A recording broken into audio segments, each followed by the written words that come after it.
Rhea Ripley and Io Sky kicked off Friday Night SmackDown to defend their Women's Tag Team Championship match against Lash Legend and Nia Jax. We saw Nia Jax eat feet to the stomach, and it hits Io Sky with a Samoan drop. But as Io tried to go for the tag on Rhea, Rhea got pulled down from the apron by Lash Legend. Then we see Rhea and Lash get into it with punches and stuff. Nia gets taken out with a powerbomb and a nasty moonsault from Io, but Rhea gets pushed into Io by Lash Legend. Lash Legend and Rhea go to the announce table and start hitting each other's heads off of there. Io gets slammed to the LED ring post by Lash Legend after trying to choke her out. Then Rhea eats a big pump kick to the face from Lash Legend.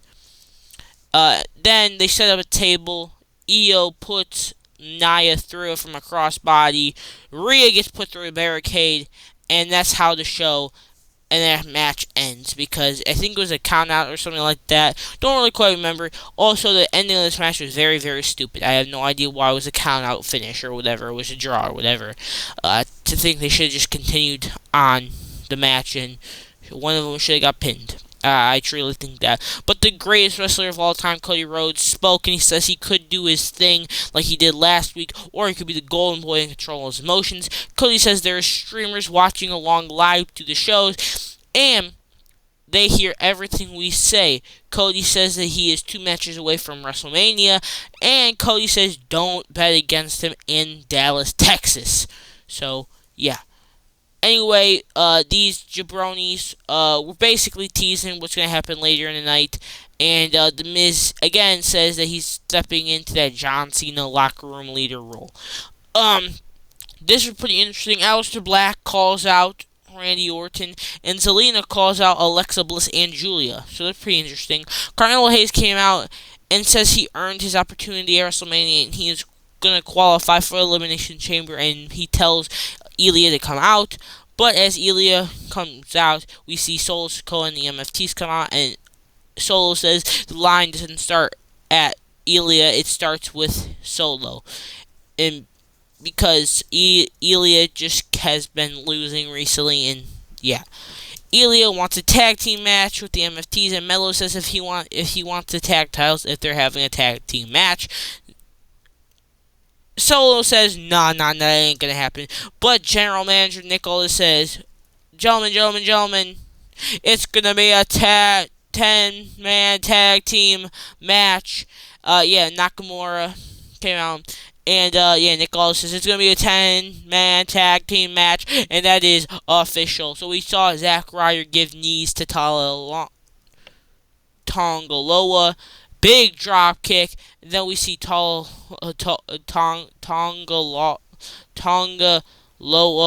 get hit with a face by Ilya.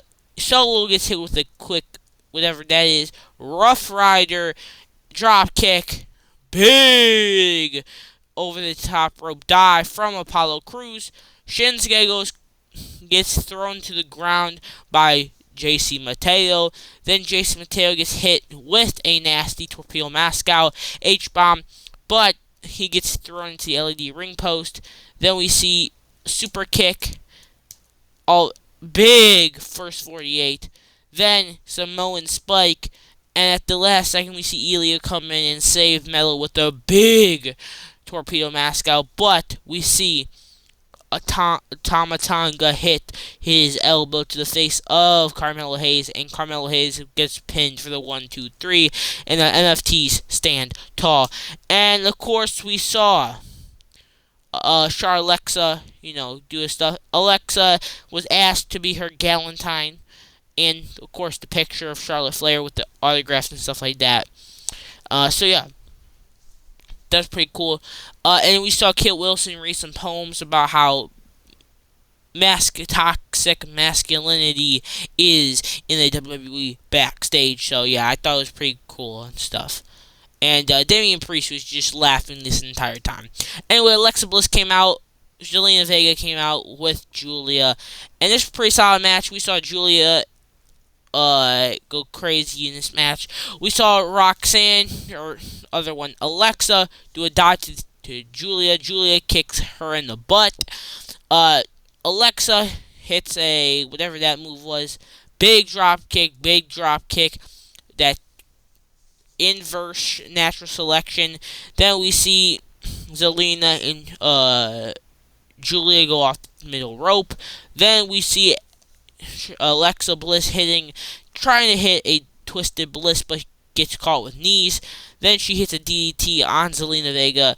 Then a Northern Lights bomb, but it gets broken up by Zelina Vega. Zelina Vega gets hit with a pretty sure a Sister Abigail DDT for the 1, 2, 3, and Alexa Bliss goes on to the Elimination Chamber match. We see Tiffany Stratton and Jordan Grace interact, basically saying, it would be pretty cool to wrestle someone new around here. And then, for some reason, Tiffany Stratton ran into Chelsea Green's ankle and caused her more damage to her broken ankle. So that was pretty disrespectful of her. But we did see Ray Phoenix and Trick Williams, and I won't lie, there isn't much photos, screenshots from this match because I just got braces put on, and it's the worst thing that's ever happened to me in my life.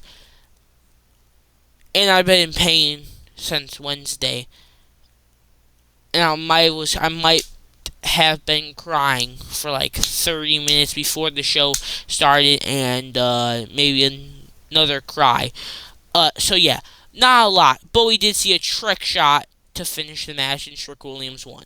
But Jordan Grace came out, Jay Cargill came out. Of course, we saw Liv Morgan come out, and we saw Dominic and Liv have a little date where the production crew brought out the chicken nuggies, and the flowers and stuff. And so basically, pretty cool. But we saw them run into each other, and no one went down. Ran into each other again.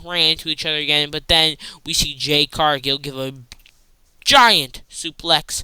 Then we see Jordan Grace pull out her Gunther, putting in the sleeper hold, and then they went to the outside, and Jay Cargill got broken up. And as we came back from commercial break, we see them eating the chicken nuggets, which, by the way, those chicken nuggets look bomb. And then we see Dom pull out a bottle of Dom. So yeah, it's pretty good. I've tasted Dom before. It's pretty good. I'm joking. I've never tasted Dom before. Whatever that move was. And then we see Jade with a big pump kick. Jaded. 1, 2, 3, still the women's champion, Jade Cargill, and she gets in the face of Liv Morgan. And then Johnny Gargano is still sad. But as the MFTs were walking back to their locker room, we see this picture of Solo Sikoa as the Lantern. Solo was not happy about that. And as Nick Aldis was trying to sign Oba Femi to a contract, we see Kit Wilson walk in and accidentally walk in. And then he wrote a poem about Oba Femi that was really, really not nice. And Nick Aldis read it out loud. And Oba Femi's going to fight Kit Wilson next week.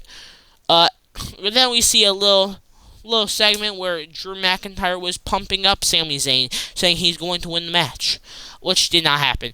Sami Zayn came out, Jacob Fatu came out, and Cody Rhodes came out. And as soon as we saw Cody Rhodes and Jacob Fatu go at it in the middle of the ring, Sami Zayn ended up going over the top rope and diving on both of them fools. Then we see Cody Rhodes get hit with a suplex. Then we see Cody and Jacob in the corner fighting. Big disaster kick to Sammy. Then, as Cody was going pinning Sammy, he gets hit with a big senton by Jacob Fatu. Then booty straight to the face. Big Samoan drop to Sammy. Then Sammy hits Cody with the exploder suplex. Then, as Sammy went for the Helluva kick, he got hit with a kick straight to the jaw. And then, eventually, we see Cody get hit with a blue powerbomb for the 1-2. Cody started hitting the bionic elbow punches, and then Jacob Fatu gets rolled up by Sami Zayn. Then he hits a mighty moonsault, but all of nowhere as he was going for the pin, he gets kicked straight in the face by Drew McIntyre, which thank you for saving the match for Cody. Then Jacob gets thrown over the announce table. Cody comes out at Drew, but Drew throws Cody into the LED ring post, puts Jacob Fatu through the announce table, hits Cody with a mean Claymore kick, and I started worrying. I almost cried. This has been my third time crying today. Uh, 2 times for because of my braces, and 1 time for my GOAT, Cody Rhodes. But thankfully, Super Cody came out and he kicked out, and then Drew started getting all mad, started boom, boom, boom, punching him in the face. Then as he was trying to set Cody up in the corner, Drew McIntyre got hit with the haluva kick. Crossroads to Sami Zayn for the 1, 2, 3, and he is qualified for Elimination Chamber Chicago. Cody Rhodes. So thankfully, my GOAT has qualified for the Elimination Chamber match that he really, really needed. Because let's be honest, if Cody wasn't in Elimination Chamber, I wasn't going to watch the show. Let's be honest, Cody's the reason why WWE is always so successful. And Drew McIntyre right now is dropping ticket sales, dropping the ratings for SmackDown. Like, it's unbelievable how bad Drew McIntyre is doing to the WWE right now. So this is why we need to put the strap back on Cody, man. He brings the ratings, he brings the ticket sales, and you can't argue with me with that. But this was your Friday Night SmackDown. What do you guys think? Comments below. And I'm sorry if I was a little not low energy, if I was low energy during this video. It's because my braces are new, and my braces have been scraping my cheeks for the last couple days, and I've just put wax on both sides, so they're no longer hurting me as badly as they were. And all I've got to say is I can't wait to get these taken off in October of 2027. Cannot wait for that day. I'm counting down the days until that day happens, bro. But yeah, that's all. Have a beautiful rest of the day. See you tomorrow. Bye.